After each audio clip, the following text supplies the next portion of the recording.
I'm Davis Hammer with Loud Light, and here's week 8 of the Kansas legislative session. It's almost farmers market season, and HB 2668 would eliminate all sales tax at farmers market for vendors that make less than $25,000. This bill has a hearing on Thursday in the House Taxation Committee.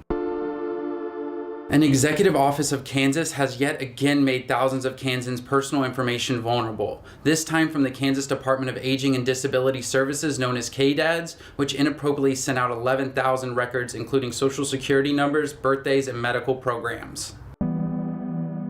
While the breach was revealed, the House was debating HB 2359, the Cybersecurity Act. The bill would establish an information security office to improve security across all state agencies. It would also hold the heads of each agency accountable when security breaches do happen. It should pass early this week and head to the Senate.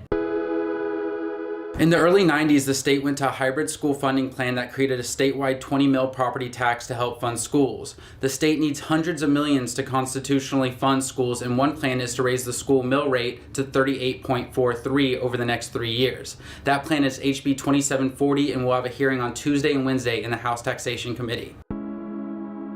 HB 2472 would make it easier to become an organ donor by removing the requirement of 2 witnesses when signing up. I'm a proud registered organ donor, and you should be too. It's the best way to give back when you're gone. President Trump announced plans for a 25% tariff on steel and 10% tariff on aluminum imports. This was met with international backlash, with the European Union announcing it will immediately retaliate with tariffs against the United States. A German trade official called it a declaration of war. Germany is one of the top 5 trading partners of Kansas. While the nation runs a trade deficit, Kansas actually runs a surplus, exporting nearly $500 million more than we import. Our main trade is around aerospace and agriculture. If a trade war begins, it could destabilize the Kansas economy and make it even more difficult for farmers who are facing one of the most difficult years of the decade.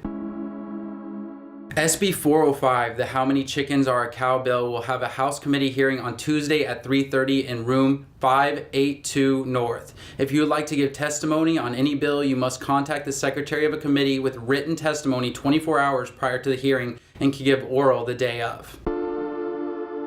Governor Collier made an executive order establishing the task force to address substance use disorders. Tens of thousands of Americans are overdosing on opioids, and the task force will study the epidemic as it's now creeping into Kansas. In October, President Trump declared the opioid epidemic an emergency, but did not allocate any funds to it.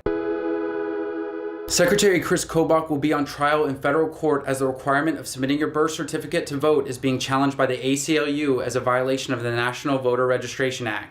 The case Fish v. Kobach began 2 years ago as Kansas enacted the most strict voting laws since the Jim Crow era. Leading up to this trial, Kobach has already been fined by a judge for intentionally misleading the court. You can attend the trial at the Dole Courthouse in KCK March 6th, where the court plans for an overflow room. I've had several folks share with me how they're using these videos in the classroom to start family discussions at the dinner table, at the coffee shop, and it means so much to me that this is helping so many of you get engaged in state politics. Until next time, thank you so much, Kansas.